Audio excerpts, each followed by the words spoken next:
I still remember the moment my son Michael stepped through my front door on Thanksgiving morning and asked, "Did you like the lake house I gave you?" His voice was warm, familiar, yet the words cut sharper than any cold wind whipping off Lake Morrison. I clutched the edge of my faded tablecloth heart, pounding so hard I could almost hear it over the clink of silverware.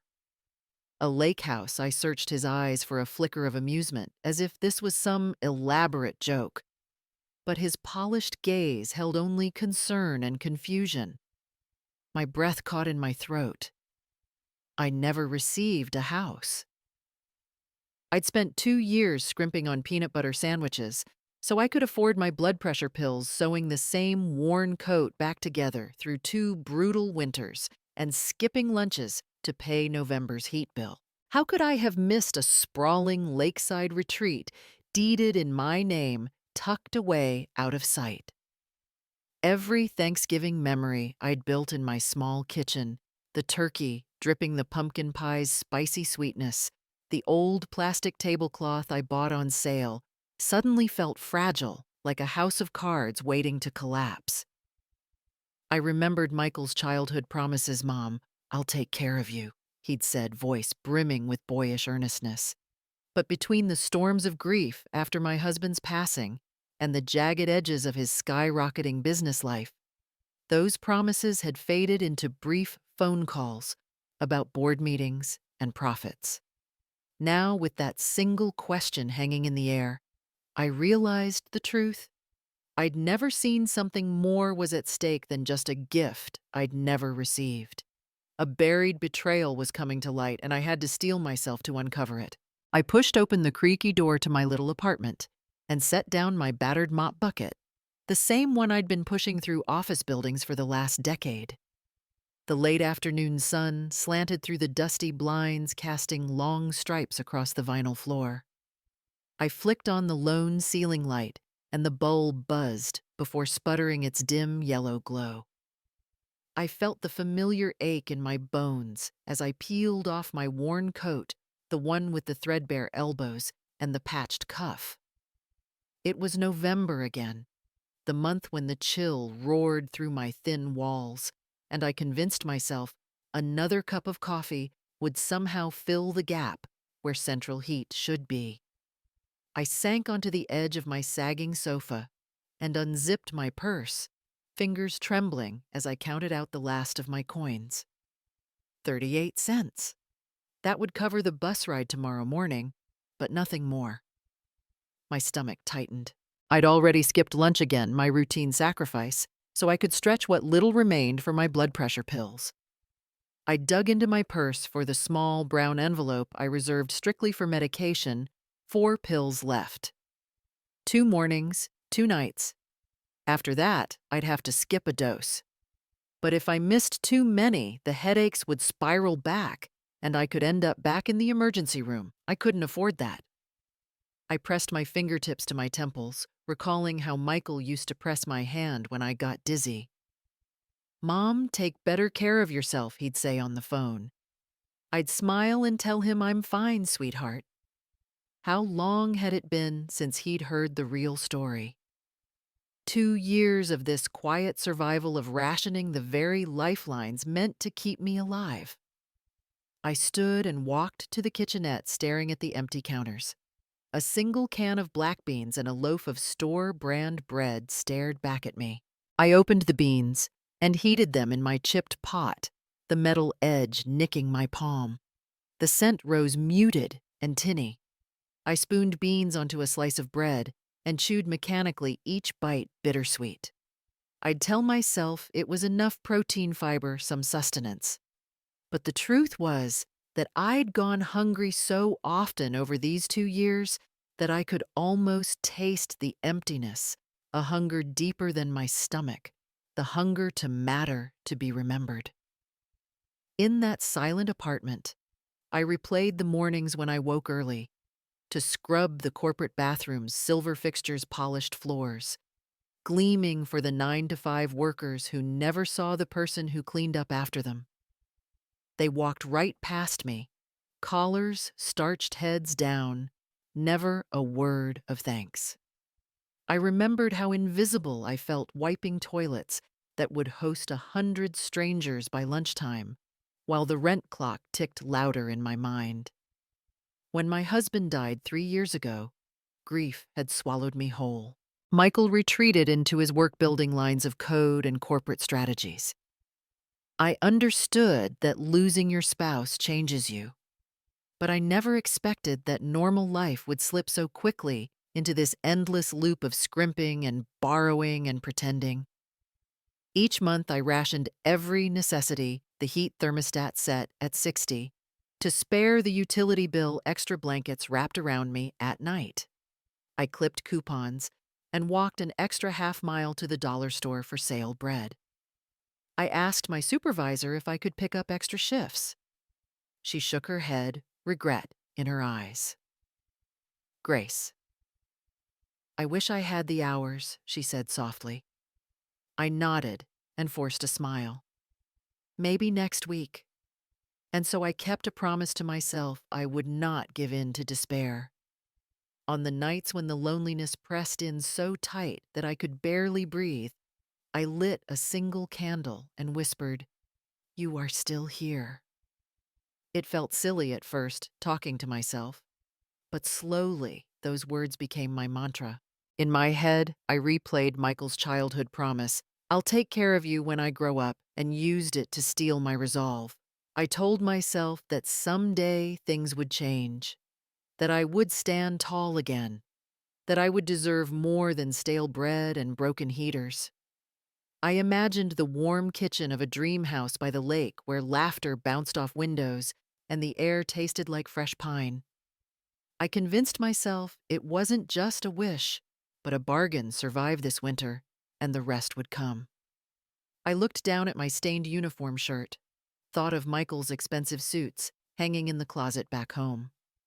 I wondered if he even remembered what I looked like in that uniform, the one I wore as I pushed the mop through empty hallways at midnight.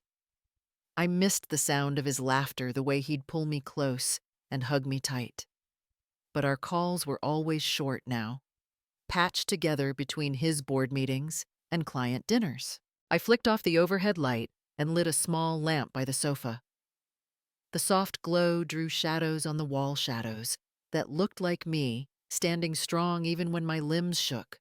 I hugged my knees and breathed deeply, tasting the tinny aftertaste of beans. Tomorrow I'd rise before dawn, slip into that same uniform, and scrub yet another office fit for millionaires. Tomorrow I'd hold my head high and remind myself that I was worth more than this living death of scraping by. Before sleep claimed me, I placed the small envelope of pills on the coffee table directly in front of the lamp's light. I whispered into the quiet room, "Keep going, Grace. One more day." Then I shut my eyes, imagining the clear water of Lake Morrison just beyond the frame of this broken ceiling, and felt the tiniest flicker of hope burn in my chest. I heard the crunch of tires on gravel before I saw the car pull up. My heart slammed against my ribs as I peered through the lace curtain. The vehicle gleamed a glossy, midnight blue, sleek lines, custom rims, the sort of car I'd only glimpsed on late-night television dramas. I smoothed my apron over my floral dress and gave my reflection a quick nod. Turkey in the oven pies cooling on the windowsill, and for a fleeting moment, I dared to believe this Thanksgiving might finally feel like home. The front door swung open, and I heard Michael's voice warmer than I remembered, with just that hint of corporate polish he'd picked up in his boardroom tours. "Mom," he called, setting his leather briefcase aside. His coat hung on a shoulder so broad that sleek wool draped down like a curtain. I opened the door and stood on the cracked threshold, blinking in the golden light of my hallway lamp. He stepped forward, arms outstretched, and I felt his familiar warmth, the boy who used to chase me in the backyard, shrieking with laughter. "I missed you," he said, voice low and earnest. He smelled of cologne I couldn't name but recognized from magazine ads, crisp, expensive, confident. My cheeks warmed as I closed the distance and let him hug me.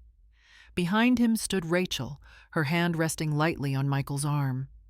She wore a cream-colored coat that looked like it cost more than my monthly rent. The fabric caught the light, and I thought I saw threads of silver woven through the collar. Her hair was swept up into a loose chignon, polished but not stiff, as if she'd tossed it together with effortless grace. High heels clicked on my linoleum floor like glass bells, and I forced a smile as she extended her hand. "Grace, it's so good to see you," Rachel said, her voice soft with practiced warmth. Her designer purse, crocodile embossed, I guessed, hung from her wrist. I admired how she managed to look at me with such kindness, and yet somewhere behind her eyes, I sensed a calculation, income brackets measured in her mind like price tags. "Thank you for coming," I replied, reaching for her gloved fingers and feeling the cool cashmere settled around my palm. I wondered if she noticed the roughness of my own hands, the nails bitten down short from worry. I'm so glad you're here." Michael cut between us, smoothing the fronts of his charcoal suit. "We wouldn't miss this for the world," he said. His voice wavered with that childhood sincerity that still lingered under the veneer of CEO. "How's everything? Smells amazing." I led them inside. My apartment felt smaller than I remembered, each creaking floorboard, a reminder of every year I'd scrimped on rent raises. Yet today, with my son home, every cracked tile felt blessed. I set a gentle hand on Michael's arm. "Dinner's almost ready. Why don't you hang up your coat?" He shrugged out of the wool piece soft cashmere, I realized, as I touched the lapel, and handed it to me. The coat jacket that emerged from his arms was the same wide shoulders, impeccable tailoring, the hint of a monogram stitched into the lining. I carried them to the rack near the door, careful not to tangle the two fabrics. The contrast between our coats struck my chest like a cord, his perfectly pressed mine frayed at the seams. Rachel paused at the threshold of the kitchen, peeking in as though she expected marble counters and gleaming faucets. I cleared space on a stool for her to sit. "Would you like a cup of tea?" I asked, forcing cheer into my tone. She nodded, her coat draped over the stool's back, and I walked to the counter. "You always make the best tea," Rachel said, turning her eyes to mine. It was a small compliment, but it warmed me more than she could know. Because it was true, I'd brewed that same Scottish blend for decades, hand-picked leaves from a market I once splurged on for my late husband's birthday. Today, it felt like my finest offering. I measured tea leaves into the pot with gentle precision, my mind drifting to the 2 years I'd gone without fresh groceries. I remembered how I'd skipped fresh fruits, opting for bulk oatmeal, instead, telling myself it was just until things got better. But there were always more bills, more unexpected repairs, the heater giving out in January, that repair bill I paid in 3 installments. Yet here, under the careful gaze of my son and his wife, I wanted every detail to be perfect. I poured water from the kettle. Steam curled in lazy wisps. Rachel inhaled, her shoulders softening. "This smells wonderful," she said. She offered Michael a grateful look that I imagined she'd honed in etiquette classes. He smiled back, and for a moment it felt as if we were simply a family, gathered free of unspoken tensions. Then Michael's eyes flicked toward the window where I'd set the pies. The golden crusts, pumpkin, pecan, apple gleamed under the midday sun. His gaze sharpened. "Mom, you really outdid yourself," he said, reaching toward the counter.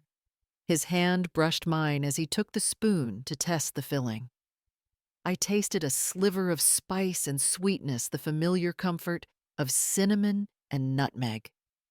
My chest swelled with pride that threatened tears. Rachel leaned forward. "It's gorgeous in here," she observed, tracing her fingertip along the floral tablecloth my mother had given me years ago. Its pattern was faded threads, worn thin, yet it held every spill of gravy, every crumb of bread, every tear I'd shed over the last decades. I swallowed hard and steeled myself from replying too quickly. "Thank you," I said softly. They settled at the table, Michael taking the head chair his father once claimed on holidays, Rachel to his right. I pulled out his old seat at the side, the one with chipped wood and a wobbly leg I'd jammed a folded napkin underneath to stabilize. The imbalanced chair seemed perfect, now real life over grandeur. I took my place, heart caught in the swirl of relief and longing. Michael reached across and squeezed my hand. "I've missed this," he said, voice genuine. "I've missed us." I looked at him, his sharp jawline softened by love and worry. The man who'd sent financial reports and spreadsheets, but never a check to me in all this time, and a single tear slipped free. I blinked it away before Rachel could see. "I've missed you too," I whispered. We leaned into the warmth of the small dining room, the steam rising from cups of tea, the pies promising sweetness. For this moment, the expensive coats and the silent questions between us faded. All that mattered was the family gathered around this cracked table, each of us holding on to something fragile, hope, love, a promise to bridge the distance. And as I poured the first slice of pumpkin pie onto Michael's plate, I vowed silently that this Thanksgiving would be different. I would savor every stolen morsel of joy before the truth of that lake house question began its inevitable unraveling. The turkey was carved, and the rich aroma of sage and butter curled through the room like a warm invitation. I pressed a smile into place as Michael leaned back in his chair, his shoulders relaxing now that the main course was underway. He lifted his glass of wine, deep garnet, in the lamp's glow and set it down gingerly. "Mom business has been incredible," he said, voice low over the crackle of my single-pane window. "We're opening 2 new offices in San Francisco and Seattle next quarter. West Coast is ripe for our consulting model." I nodded, scooping green beans onto my plate and forcing the words out, even as a flicker of something burned behind my ribs. "That's wonderful, Michael. I'm so proud of you." My fork rattled against the china, and I looked down at the steaming vegetables, tasting only the memory of soft grease. Visions of crisp bay breezes and high-rise boardrooms danced in my mind, worlds I'd only glimpsed through television. Rachel joined in with animated enthusiasm. "We just got back from Barcelona," she began, tucking a strand of hair behind her ear. "Tapas crawls every night, the Gaudí architecture absolutely breathtaking." Her accent lingered on the breathtaking light as champagne. She lifted her chin eyes, glittering as if daring me not to admire her polished description. Michael took a few days off to join me. We stayed at a boutique hotel right on La Rambla, just steps from the street performers. I shifted in my seat, feeling the upholstery press against my spine, and caught sight of the lemon zest still glinting on the green beans. I reminded myself to chew to nod to ask follow-up questions, but the words felt brittle.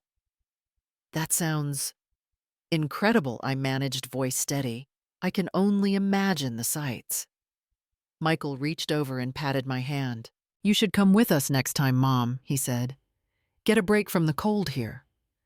His suggestion felt like a lifeline tethered to some perfect future where I belonged in their world. Yet the invitation fluttered and vanished before I could respond. I closed my mouth, imagining the months I'd skipped lunches just to refill my prescriptions. Rachel poured more wine into Michael's glass, her movements smooth and practiced. "Yes, you must," she said. "We'd love to have you. There's a terrace off our room where you can watch the sunset over the city. You'd adore it." I swallowed hard, tasting bitterness over the warmth of the Merlot. That would be lovely, I said, though my voice quavered. I glanced at the framed family photo on the buffet, Michael in a suit beside my late husband, smiles wide, hair thinner. I swallowed again, reminding myself I was grateful for this moment, my son at my table, the sense of normalcy I'd craved for 2 long years. David's stories shifted to business again. We're looking at a 20% growth rate in Q4, he said, tapping the stem of his wine glass. Clients are asking for more cross-border strategies, Asia, Europe, South America. It's exciting to watch the numbers climb. His eyes shone with that familiar spark, the one that had drawn me to him as a child, when he balanced lemonade proceeds on our front porch. I set down my fork and reached for the mashed potatoes, mounding a spoonful, as if seeking refuge in the soft, billowy whites. I'm always amazed by how far you've come, I said.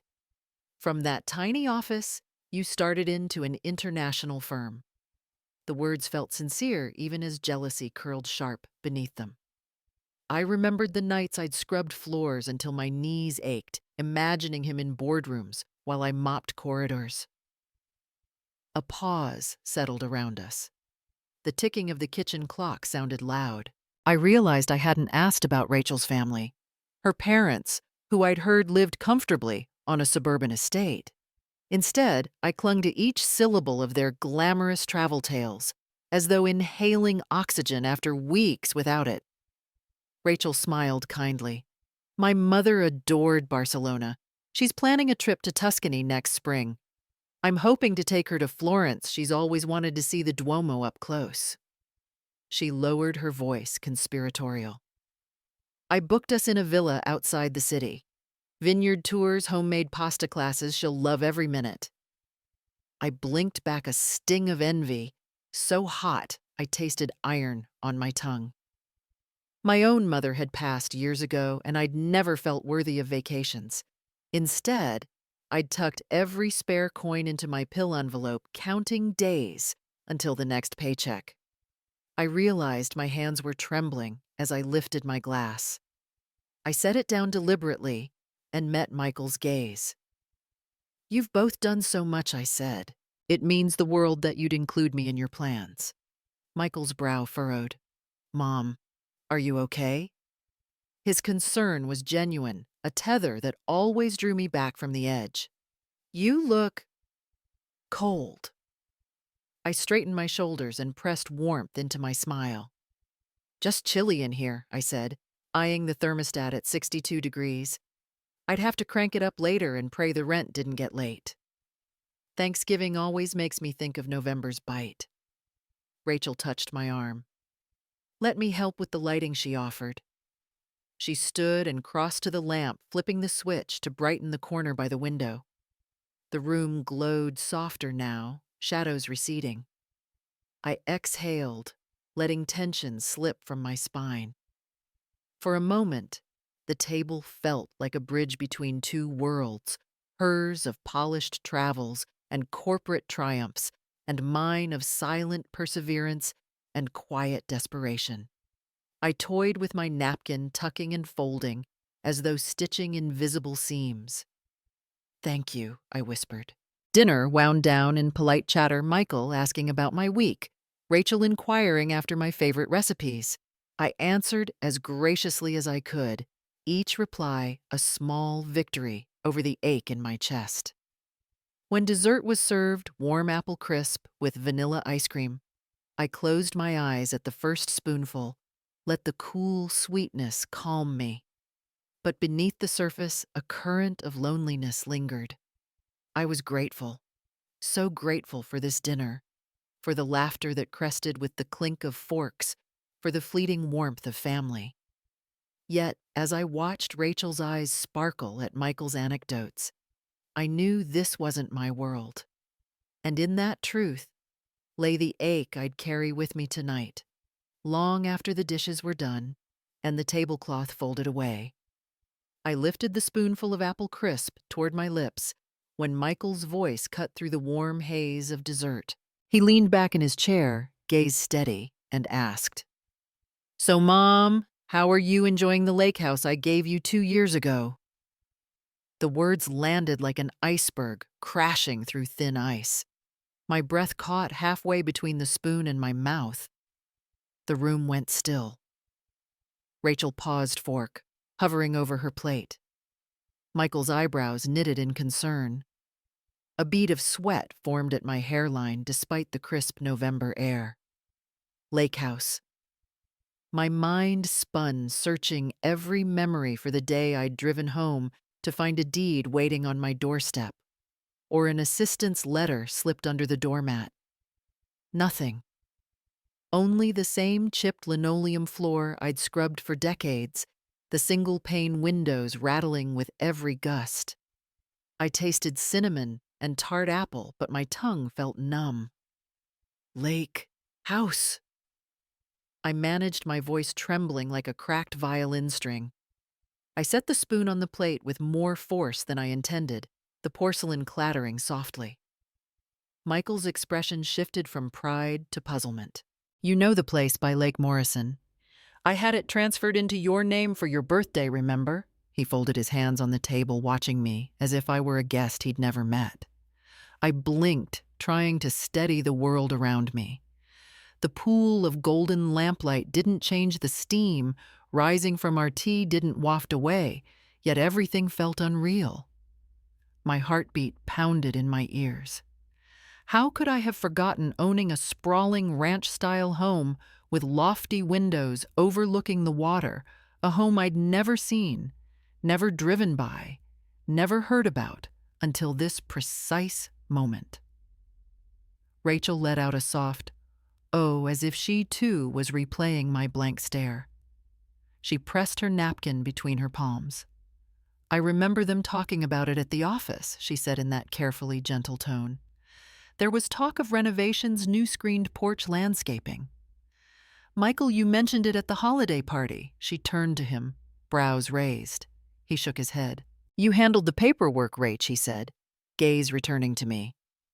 My assistant Claire said everything was set up. The monthly maintenance account was supposed to come out of my company expenses. I assumed you were enjoying it. His lips parted, waiting for my reply. I swallowed, feeling the lump in my throat tighten. My eyes darted around the room, the chipped table, the faded curtains, the single lamp I'd bought on sale last spring. Nothing hinted at lakeside luxury. I remembered the nights I'd rationed my blood pressure pills to afford the rent, and the dinners where I'd whispered to myself, "You're still here. You can make it." None of those prayers had included landscaping fees or screened porches. I never received anything I said, finally my voice small. The words echoed too loudly. Michael's brow creased. Rachel's lips parted as though she intended to apologize. I bit back the first tremor of tears. I couldn't cry here, not in front of them, not yet. Michael glanced at his wine glass, as if seeking courage. That's impossible, he said, voice tight. He reached into his suit pocket and pulled out his phone, thumbs flitting over the screen. I have the email from Claire right here. She confirmed the deed sent you monthly maintenance transfers, $1,500 a month. He scrolled, paused, and looked back at me. Mom, did you get any of that? My hands curled into fists under the table nails, digging crescents into my palms. I tasted copper on my tongue. No, I whispered. I never saw a cent. I've been struggling. I stopped swallowing the rest of the truth. The thought of confessing 2 years of peanut butter dinners, of skipping lunches, to pay for pills, of patching my coat until it was thin as tissue, it all rushed up like bile. Michael's face went pale. He opened his mouth, closed it, then looked toward the kitchen doorway where Rachel lingered. The tension stretched between us like a taut wire, humming with questions. The gentle glow of the lamp suddenly felt harsh, spotlighting my every insecurity. My worn cardigan, my tired eyes, the cracks at the corner of my forced smile. Show me, I said, voice steadier than I felt. I pushed my chair back and stood the legs scraping the floor. The sound snapped the silence. Michael rose too, phone in hand urgency in his posture. Rachel took a step forward, but I held up my hand. For a heartbeat, the three of us were locked in a tableau of disbelief and dread. I glanced down at the plate of half-eaten dessert, a luxury I could once savor without hesitation. Now it felt like a cruel reminder of everything I'd missed. The lake house question wasn't just a question.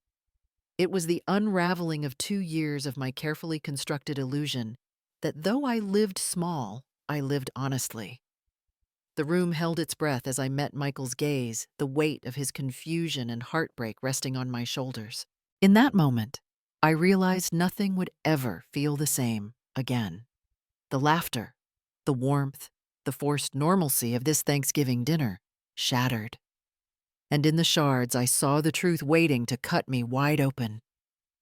I stared at Michael's phone screen as if it held some secret map I'd failed to read.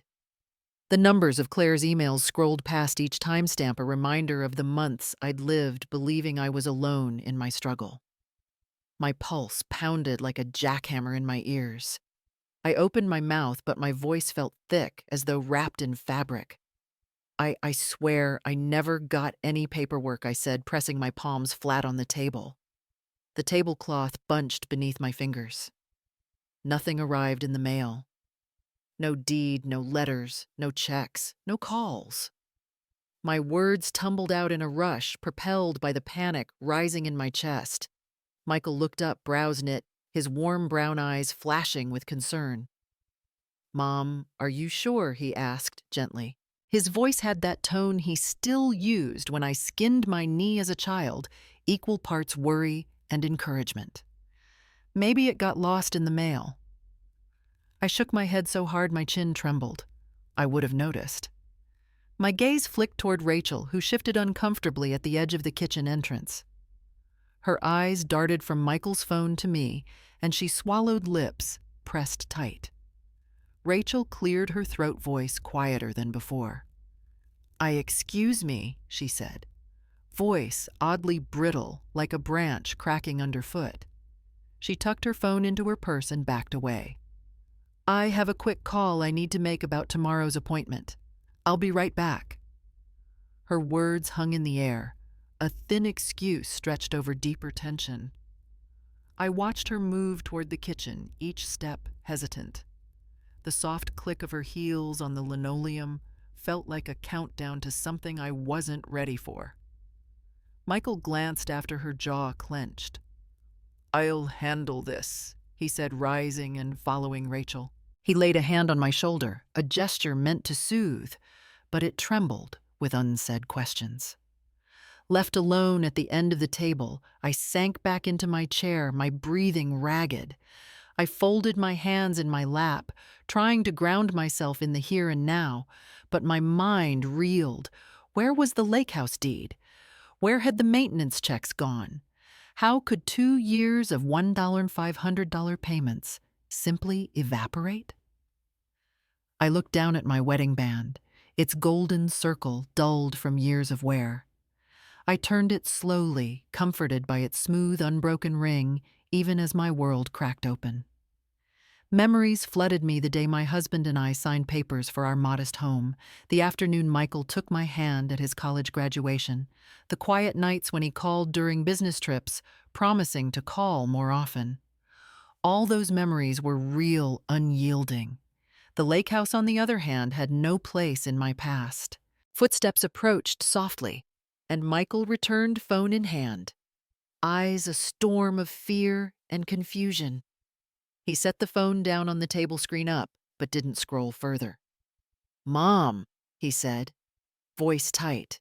"I talked to Claire on the line, and she insists the deed and the maintenance transfers were all sent to you by email and by mail." I bit the inside of my cheek, tasting copper. There's nothing I said, my voice barely above a whisper. I checked every mailbox, every letter slot. I've never seen an email from anyone named Claire. I glanced at his phone again, the glowing text, a mocking puzzle piece. Even if she emailed me, I would have recognized the name. My account forwards all my mail. Michael's face paled. He ran a hand through his hair, dislodging a lock that fell across his forehead. I don't understand. His gaze flicked to the quiet kitchen door where Rachel had disappeared. Rachel, is everything okay? He called softly. Michael waited a long moment, and then, as if summoned by doubt, Rachel emerged. She stood in the doorway with her phone held tight in one hand and her coat draped over her arm. Her posture was rigid shoulders, rounded forward, as though bracing against an unseen gust. Everything's fine, she said quickly, glancing between me and Michael. I just need to confirm something with the clinic. You know how they can be about times. Her deflection was flimsy like gauze stretched over a wound. Michael frowned. Are you sure? He asked, voice gentle but firm. Because Mom hasn't received anything. I don't know where it went. Rachel pressed her lips together, eyes flicking away. She clasped her phone to her chest as if it were a shield. Michael, really, it's just this appointment. I'll be out of your hair in a minute. She turned as if to head back, then paused as though debating flight over fight. I felt my chest tighten. All my life, I'd thought the loyalty between mother and son was absolute. Now here sat a stranger in my own dining room, stepping between us. I opened my mouth, but the lump in my throat blocked my words again. Michael exhaled slowly, running a hand over his face. He looked at me, eyes shining with unshed tears. I'm so sorry, Mom, he said. I swear I tried to do right by you. I never meant for you to miss out. His apology should have comforted me, but instead it splintered something deeper, the knowledge that someone I trusted, had manipulated every plan meant to protect me. I opened my purse and withdrew my notepad where I'd listed reminders each month. Refill pills, pay rent, buy socks. I flipped to a blank page, weighing the pen in my hand. I had to record this capture, the truth of today, before it slipped between us like smoke. Rachel cleared her throat again, quieter still. Michael, He held up a hand. Not now, he said, voice low. Then he turned back to me. Let's figure this out together, Mom. I'll call Claire again. We'll find out what happened to those documents. I promise you. I nodded, blinking back tears. Thank you, I whispered. Rachel slipped past Michael and into the kitchen, shoulders hunched. In the sudden quiet, I realized my heart was still racing, my thoughts still a hurricane. But Michael's promise anchored me. I clasped my pen and pressed it to the paper. For 2 years, I'd kept silent about every hardship, every step I took alone. No more. I would write down every question, every doubt, every missing piece of the puzzle. And then I thought, as I lifted my head and met Michael's steady gaze, I would demand the answers I deserved. Because this time, I would not be invisible. I watched Michael's phone screen as he scrolled the glow of his business emails, illuminating the worry in his eyes. He cleared his throat and looked up, voice tight. Mom Claire's notes say the maintenance payments were set up at $1,500 per month. He paused as though weighing each word. That's $36,000 over 2 years. The numbers hung in the air like shards of glass. $36,000. I felt my chest constrict, the syllables echoing inside my ribcage. I stared at Michael's face, his shock, his disbelief, the hurt, flickering behind his brow, and realized I'd been living on less than $30 a month. $36,000, I whispered, voice hollow. My spoon clattered against the plate. The sweet remnants of apple crisp swirled into a sticky smear, but I barely noticed. My mind raced back to every bean and bread dinner, every time I skipped lunch, every late-night coupon clipping session. None of it made sense now. Michael leaned forward, knuckles white against the tabletop. Mom, I had this set up so you'd never worry about repairs or property taxes. I thought you were enjoying it, hiring landscapers, fixing the roof, all that. His gaze flicked to Rachel, who hovered in the doorway, arms crossed, yet somehow trembling. I shook my head, disbelief flooding my senses. I never got any payments. I said, voice stronger than I felt. Heat rushed to my cheeks.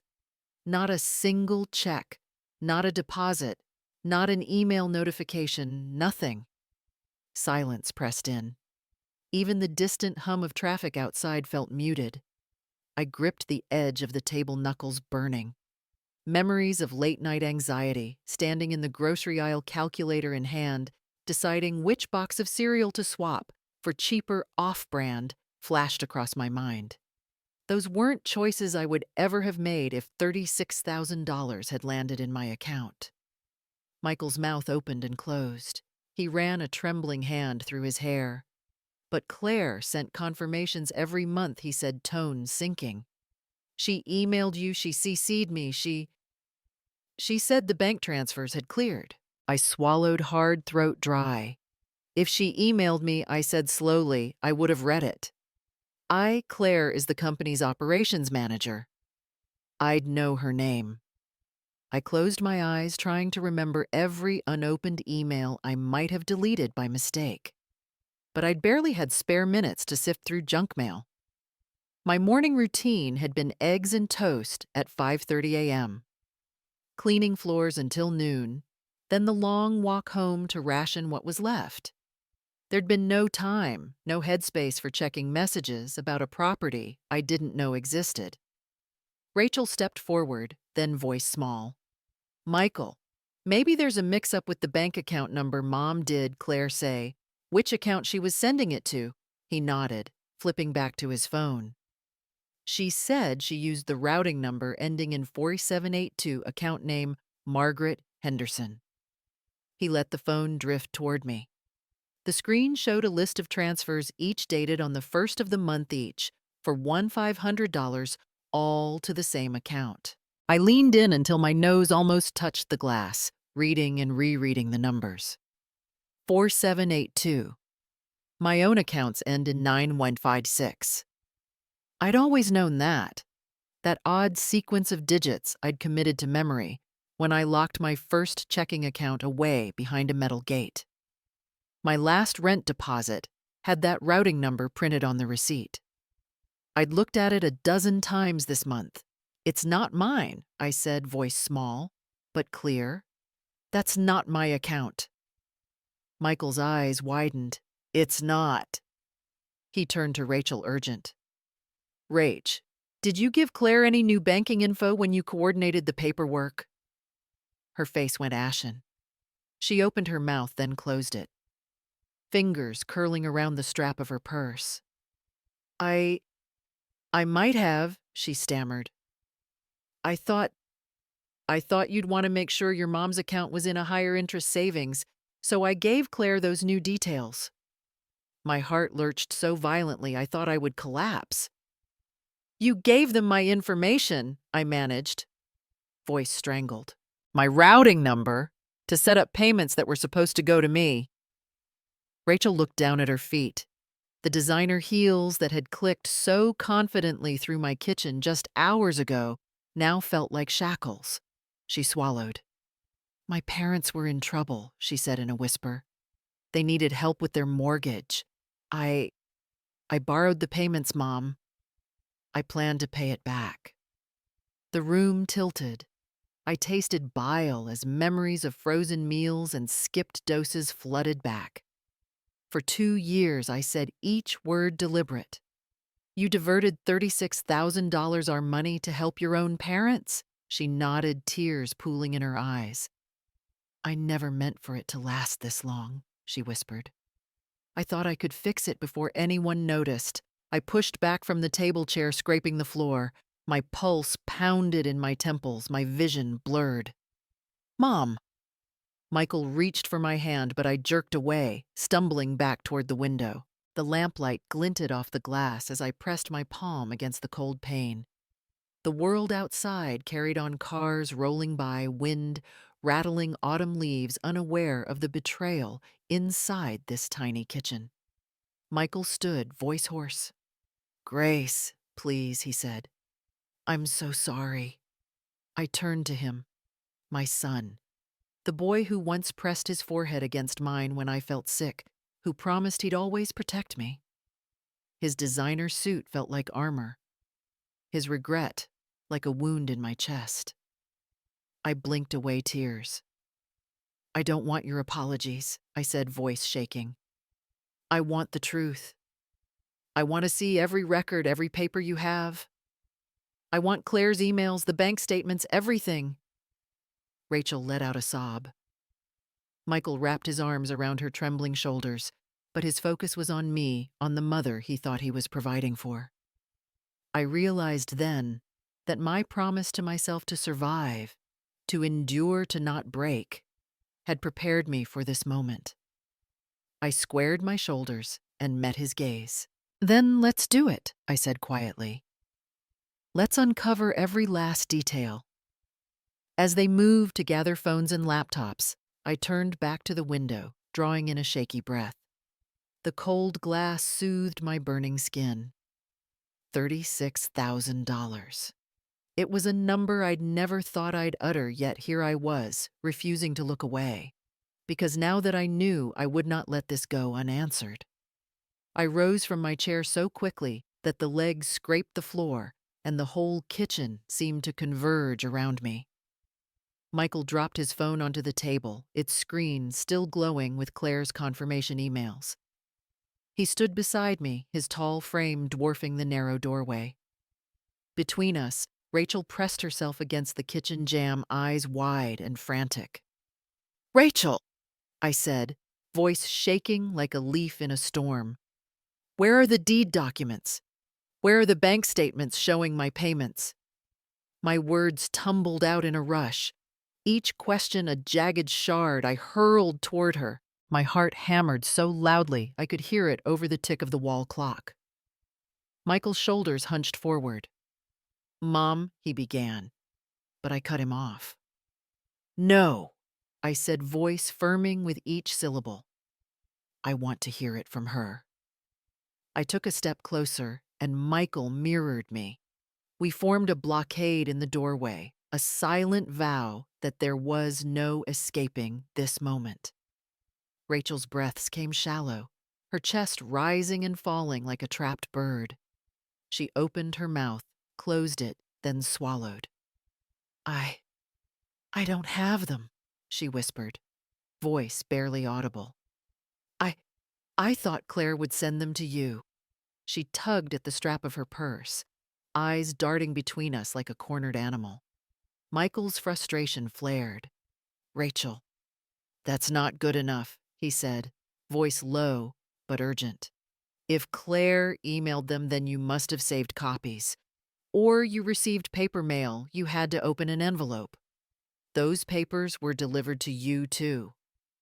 Rachel's lips trembled. She dropped her gaze to the tile floor, then back up at me. "I never saw them," she said, words trembling. I was distracted with my parents' situation. You ignored them," I said, stepping forward until our noses almost touched. The lamp behind us cast long shadows on her face, emphasizing the hollows beneath her eyes. "You knew I was the rightful owner. You knew that money was mine." "Where did you put the documents, Rachel?" Her eyes flickered with panic. She backed up until her hand struck the wall phone, slipping from her trembling fingers. It clattered to the counter behind her. Her voice broke. She swallowed hard, tears spilling down her cheeks. "I didn't know where to keep them. I got scared." Michael's jaw clenched in fury. "Scared?" His voice cracked. "Scared of what?" "That I'd fire you, that I'd divorce you. You stole from my mother, my family, for your own gain." He extended a hand toward me, palm open as though to shield me. Mom let me handle this. I shook my head, stepping around him to stand directly in front of Rachel. No, I said, voice soft but unwavering. I need to see every single piece of paper. I need to read the deed in my name, the transfer document, the bank routing confirmations, the beneficiary forms, everything. My breath caught. I felt tears prick at the corners of my eyes, but I forced them back. This wasn't about shame. It was about reclaiming my life. Rachel looked from me to Michael and back, her face a mask of guilt and desperation. She slid down until she was crouching, her knees beating against the cold tile. "I'm sorry," she sobbed, voice raw. "I never meant for it to get this far. I thought I could pay it back before you noticed." Michael's shoulders sagged as if the weight of her confession bowed him. He ran a hand through his hair, eyes glossy. "Pay it back," he repeated. "You think $36,000 is something you can just replace with a handful of excuses?" He looked down at her, grief and anger tangled in his expression. Then he turned and reached across the table for his phone. "I'm calling Claire again. Now." I watched Rachel press her hands to her face, weeping quietly. The intimacy of her confession crackled in the air. My chest felt raw, as though every breath scraped against empty walls. "If Claire doesn't have everything, we'll get them from the county recorder's office," I said, voice steadier now, rising with conviction. "We'll subpoena bank records if we have to. We will find the truth." Michael's phone rang on speaker. Claire's voice crisp and professional on the first ring. "Claire, it's Michael," he said. "We need copies of every document you handled 2 years ago. The deed, the funds transfer request, any mail receipts, everything." I pressed my hand to my chest, feeling the tremor in my fingers fade into a cold determination. Rachel lifted her face, makeup smudged eyes red and pleading. "Please," she said, voice cracking. "I'll do anything to make this right. Anything." I looked at her, at the fear etched in her features, the remorse in her posture, and felt a flicker of something I hadn't allowed myself to feel until now, pity. But pity was not justice. I straightened my spine and met her gaze. First, I said softly, "You tell us exactly where you put the mail when you received it. Every envelope, every folder, every email password you changed. Nothing is off limits." Her shoulders sagged in surrender. She looked from me to Michael and back, nodding slowly. "I transferred everything to my account," she said, voice hollow. "I thought I was doing the right thing for my family." Her eyes brimmed, pleading for forgiveness she didn't deserve. Michael ended the call with Claire, phone pressed to his ear, and within seconds lifted a PDF of the deed onto the screen. He slid it across the table toward me. The words "Deed of Grant" glowed on the display. My name, Grace L. Henderson, listed as grantee in crisp official type. My breath caught. This was my life in black and white, the proof of a betrayal so deep it felt like a knife twisting in my gut. I reached for the phone and hesitated. The cold metal burned my palm. I closed my eyes, letting the shock wash over me, then opened them and turned to face Rachel. "You will sign under oath a statement of every action you took," I said. "You will provide these documents to me within 24 hours, and then—" I paused, voice steady with resolve. "Then we'll decide what comes next."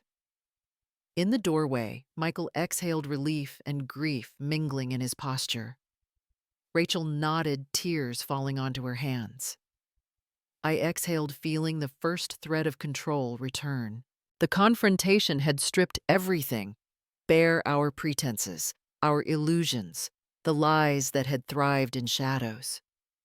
Now the truth stood between us, raw and undeniable. And I knew that no matter how painful the unraveling I had taken, the first step to reclaim what was mine. I perched on the edge of the kitchen table, my hands folded in my lap, as Michael held his phone on speaker. The muffled click of his suit jacket pocket opening echoed in the pause before Laura's crisp voice filled the room. "Mr. Harrison, I have the documents ready." She began, her tone brisk, but not unkind. "Would you like me to summarize, or should I send the files directly to your inbox?" Michael glanced at me, and I gave a small nod. He cleared his throat. "Please walk us through the deed transfer first, Laura, then the payment confirmations." There was a faint, scratching sound paper being shuffled before Laura's voice returned. "Certainly. The deed for the property at 1247 Lake Morrison Drive was executed on November 15th, 2 years ago. The grantor was your consulting firm's real estate arm, and the grantee listed is Margaret L. Henderson. All signatures are on file, and the deed was recorded in the county recorder's office on November 20th. My breath caught. I pressed my palms into my thighs, fingers splayed over denim. I pictured a pristine legal document, my name printed across it in black ink, an image that should have delivered relief, but instead felt like a lie. "Thank you," Michael said, voice taut. He shifted the phone closer to me. "Mom, that means the property is legally hers." I swallowed, heartbeat hammering against my ribs. "Laura," I said, voice steadier than I felt, "can you confirm the bank transfers for the maintenance payments?" "Of course," she replied. Starting December of that same year, $1,500 was transferred on the first business day of each month to the account on file for Mrs. Henderson. Michael's lips twitched, ready to speak, but I held up my hand. "To what account?" There was a pause so long I could hear my own pulse rushing in my ears. "The transfers were sent to account number ending in 4782 at First National Bank," Laura said. I stiffened, the color draining from my face. 4782. My mind flashed to the single checking account I'd opened 40 years ago, routing code ending in 9156. I'd looked at it just last week when I paid rent. I pressed my fingers into my temples, trying to slow the thrum of panic.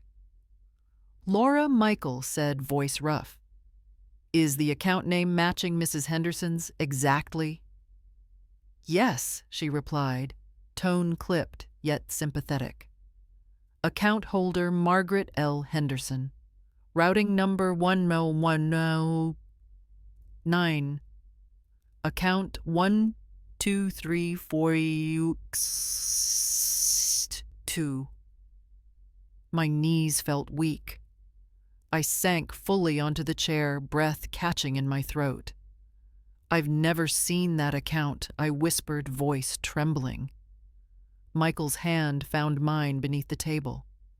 His fingers were warm, solid, a lifeline. "Laura, what address did Mrs. Henderson confirm for deliveries and statements?" I focused on her voice as she answered. The mailing address on record was 847 Maple Street, Apartment 2B.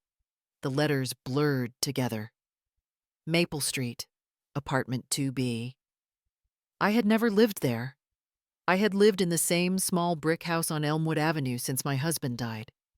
My brain struggled to process the implications.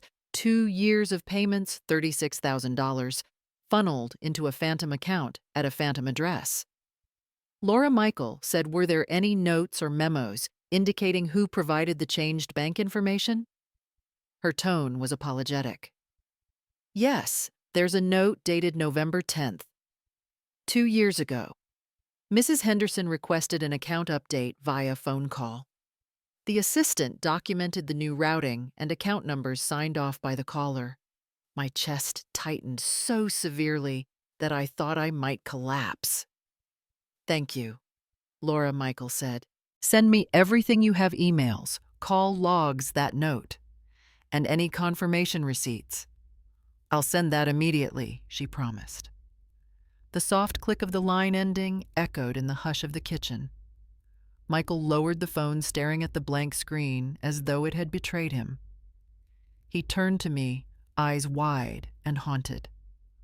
"Mom," he began.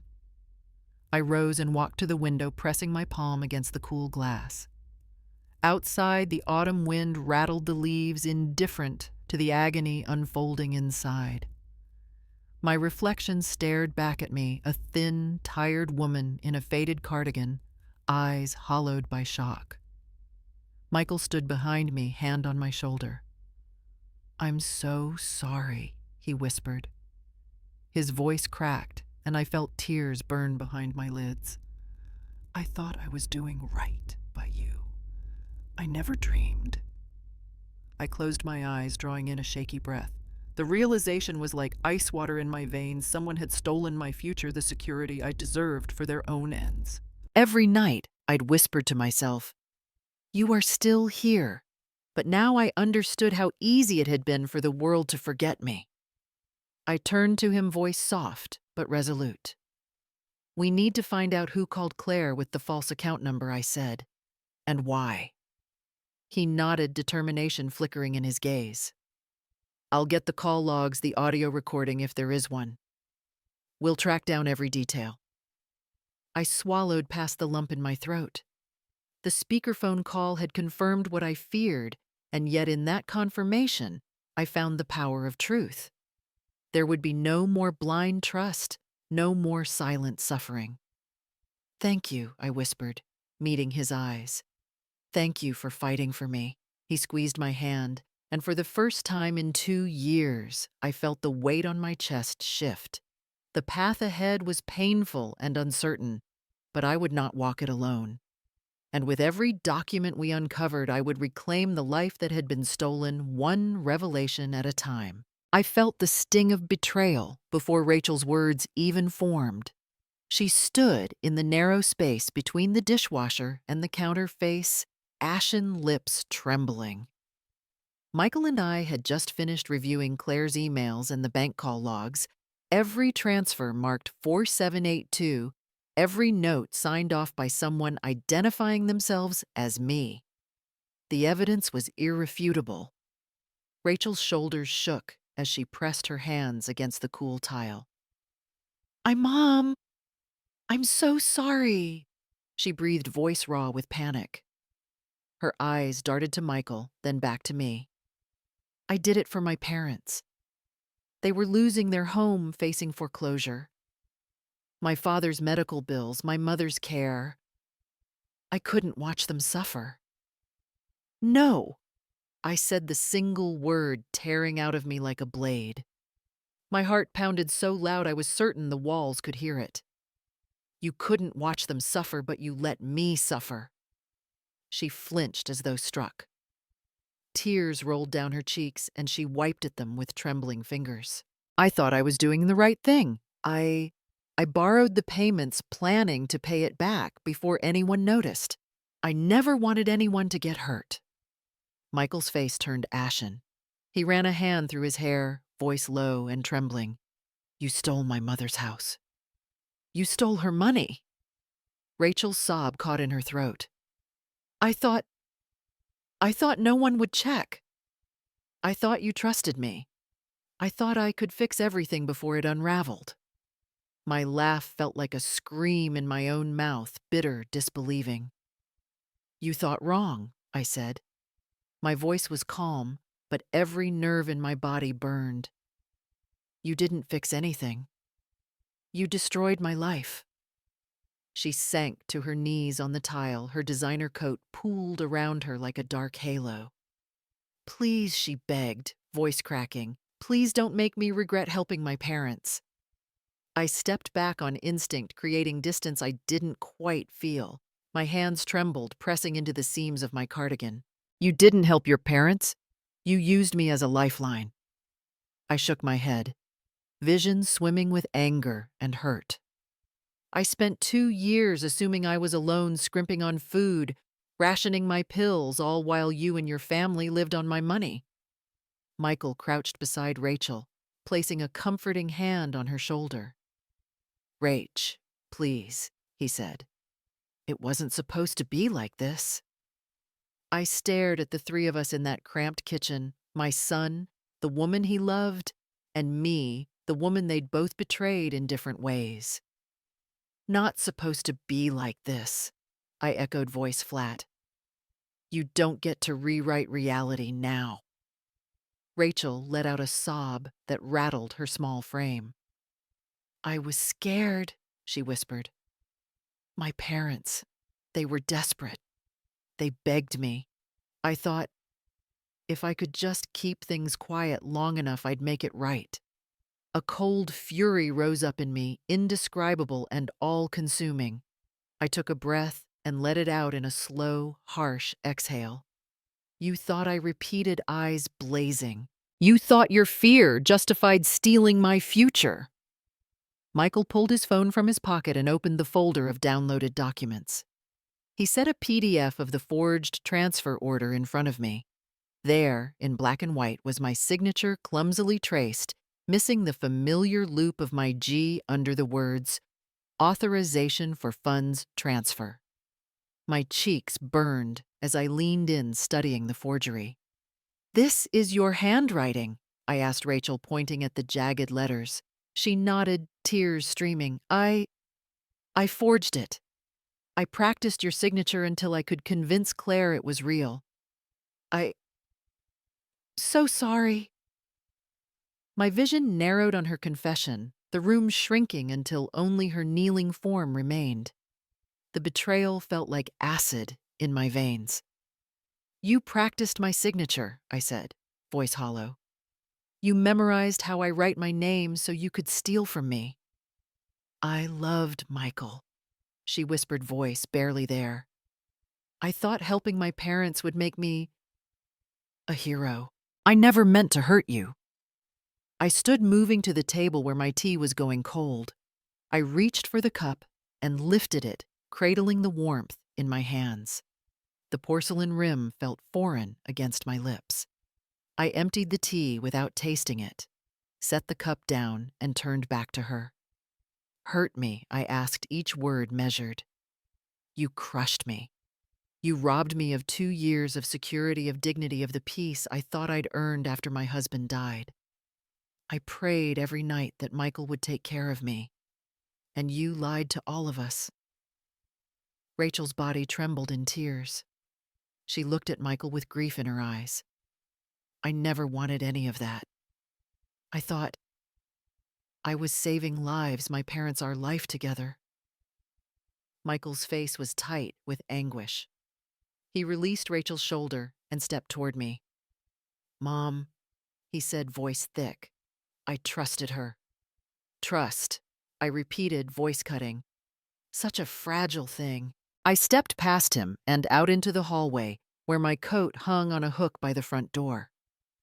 I ran a hand along its frayed sleeve, as if seeking comfort in the familiar fabric.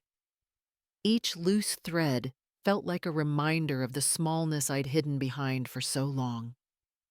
Michael's footsteps echoed behind me. He caught me by the shoulder, gentle but unyielding.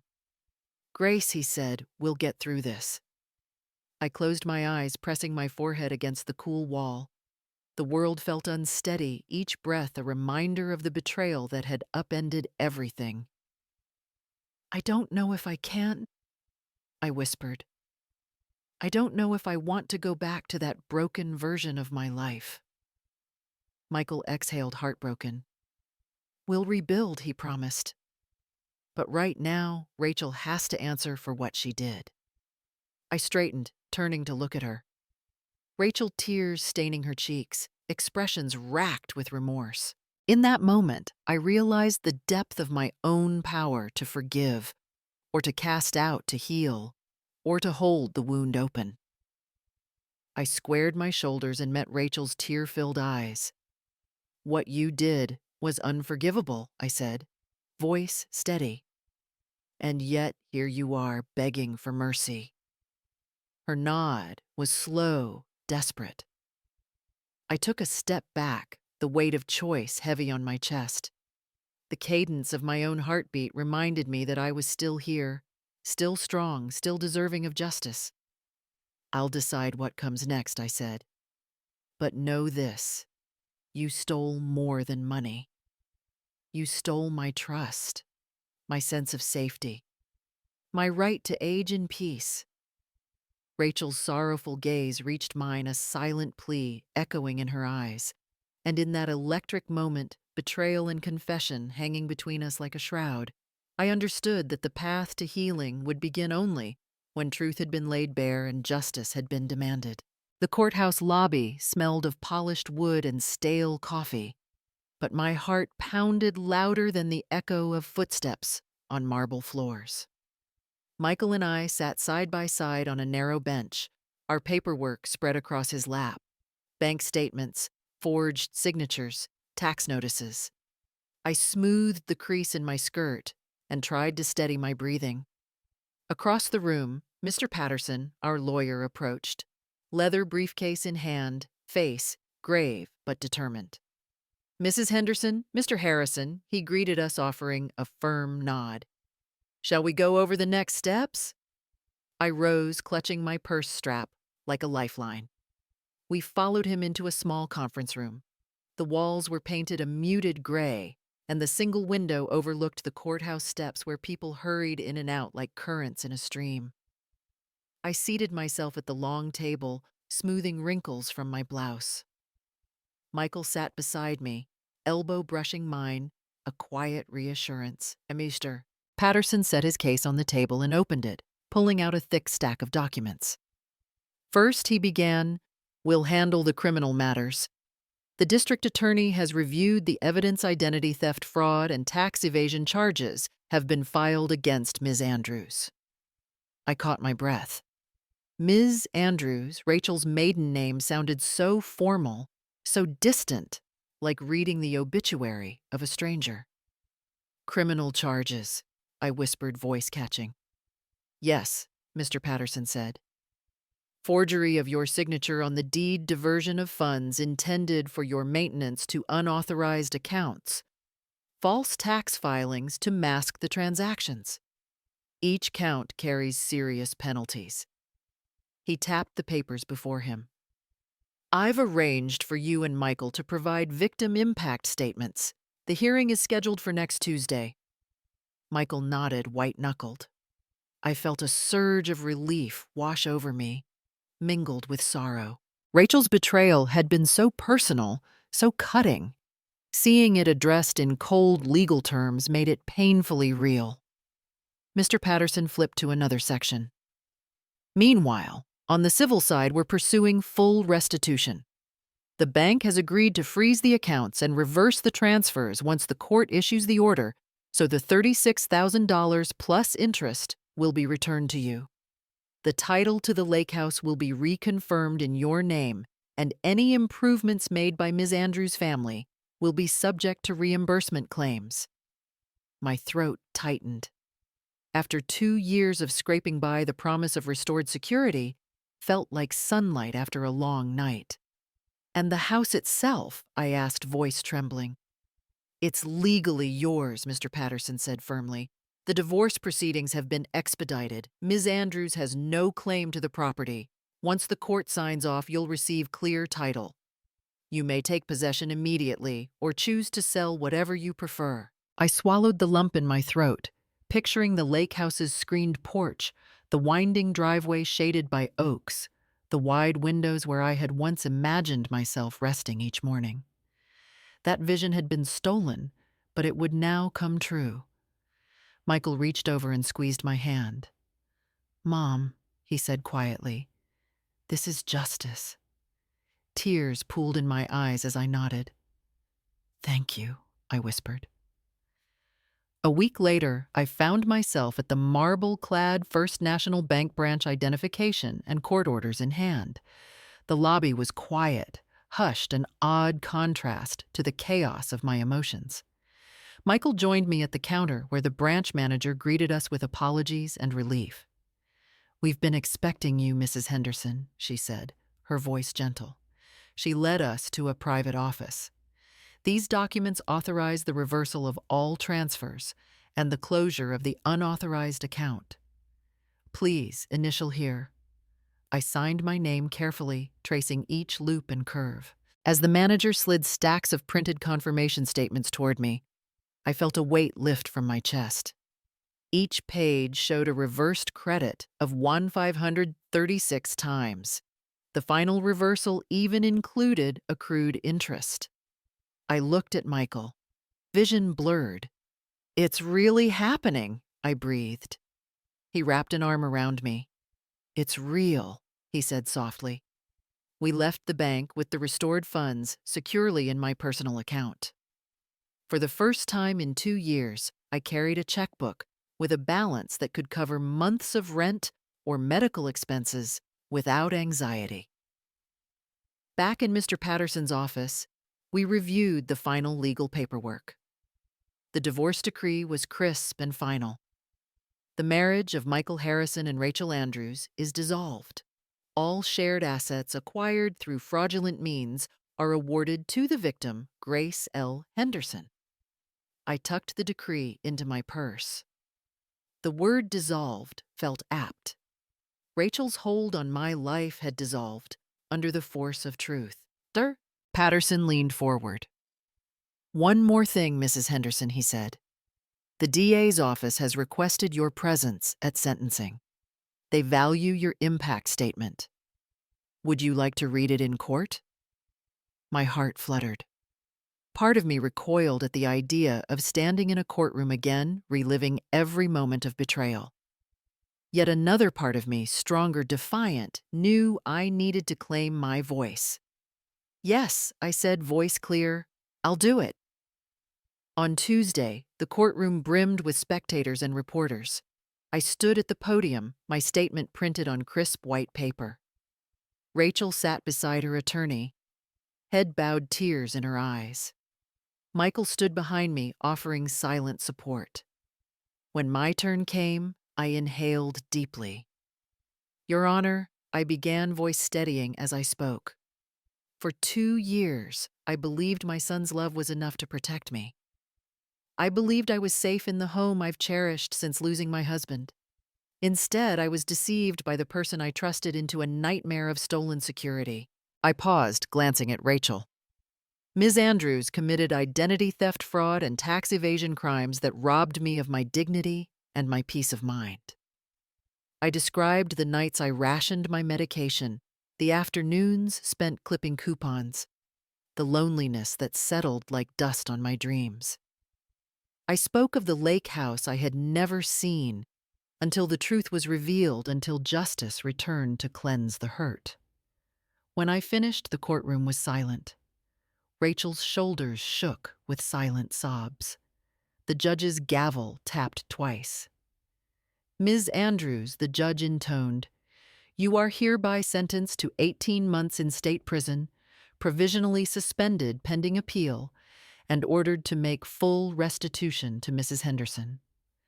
A collective exhale seemed to ripple through the room. I closed my statement, heart lightened by relief and the promise of genuine closure. Later, as Michael and I walked out into the crisp November afternoon, golden leaves swirling at our feet, I felt a quiet triumph wash over me. The legal reckoning had stripped away the injustice that had shadowed my life. My lake house, my money, my dignity, all were reclaimed. Michael slipped his arm around me. "Ready to go home?" he asked with a small smile. I nodded, lifting my face to the sky. The breeze carried the scent of pine and water, whispers of Lake Morrison waiting for me. "Yes," I said, breathless with hope. "I'm ready." The sun was just peeking over the water when I stepped onto the screened porch, cradling a mug of black coffee in both hands. A soft breeze carried the scent of pine and damp earth from the lake, and for the first time in my life, I didn't flinch at the chill. I inhaled deeply, feeling the cold air fill my lungs like a benediction.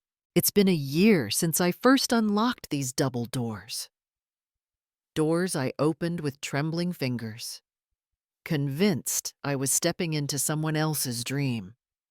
Today, I own this place in every sense: the floorboards that creak with memory, the walls that hold the laughter of new mornings, and the windows that frame the lake's silver ribbon.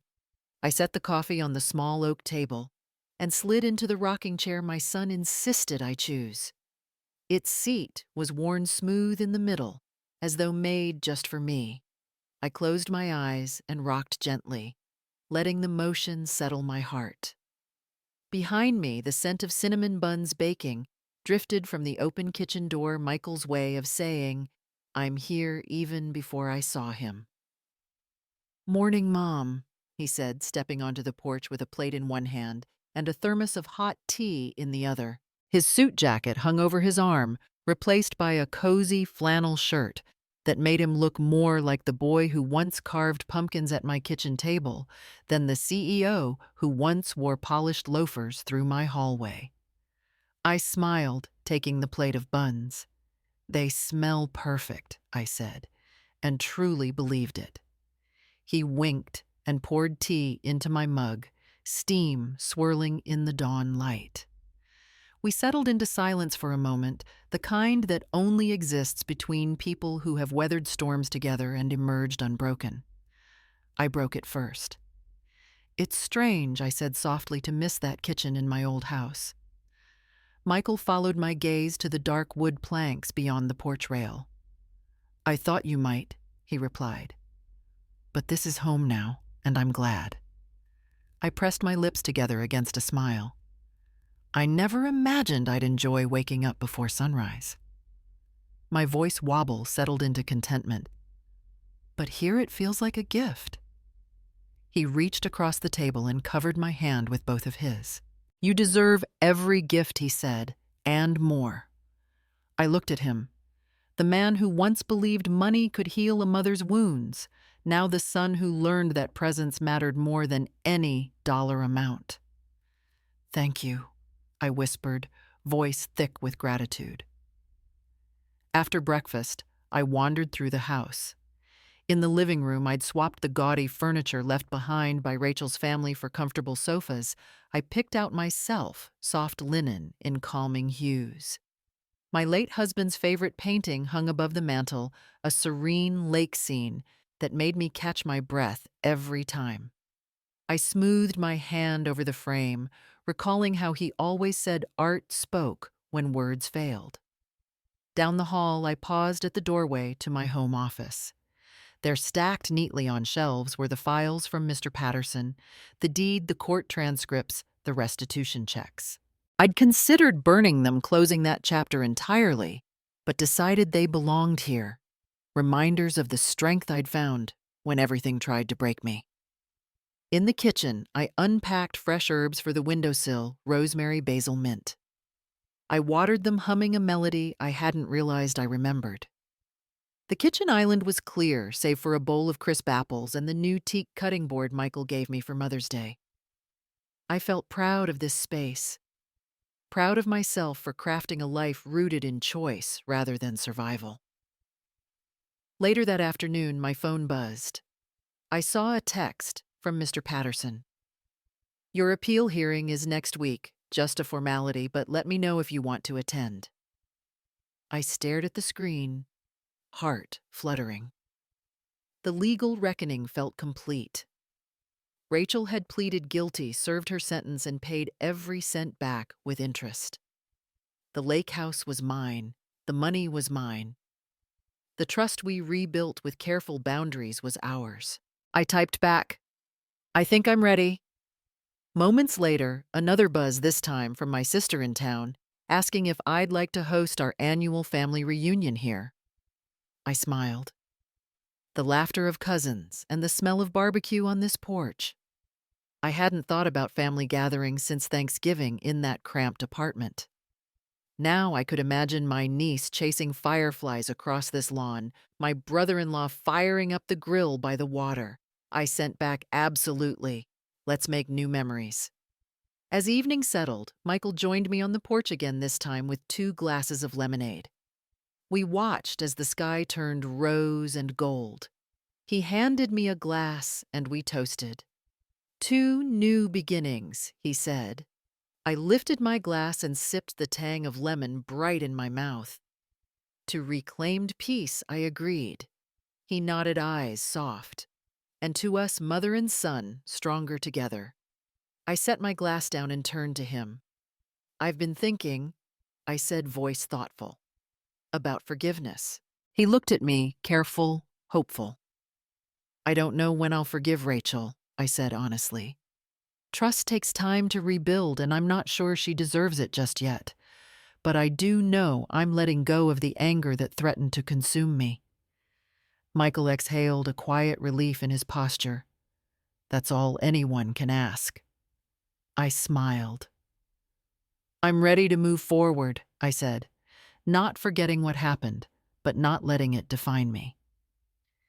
He reached for my hand, and for a moment, the world narrowed to the porch swing beneath us, the gentle lapping of water against the dock, the cool breeze carrying away the echoes of the past.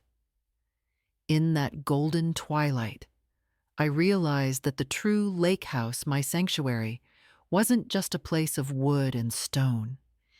It was any space where I could stand tall, breathing on my own terms, surrounded by love that endured.